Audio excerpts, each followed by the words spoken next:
In front of me is OPPO RENO12 FS, and today I would like to show you how you can add audio or video file to text message.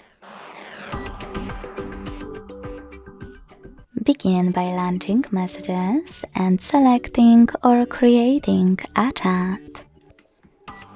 Then tap on this plus at the bottom left corner, and firstly, to add an audio file, select Files.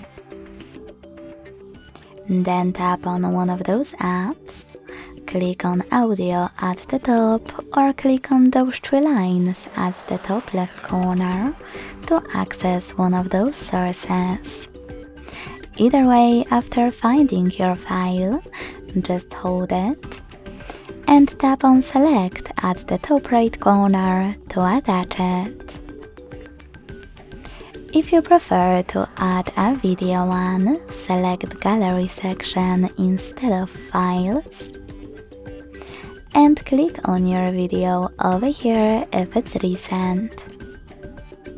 If it's not, select Folders, look for it here and click on it to attach it.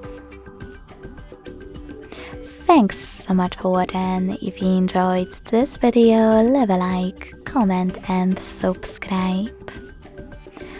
Bye!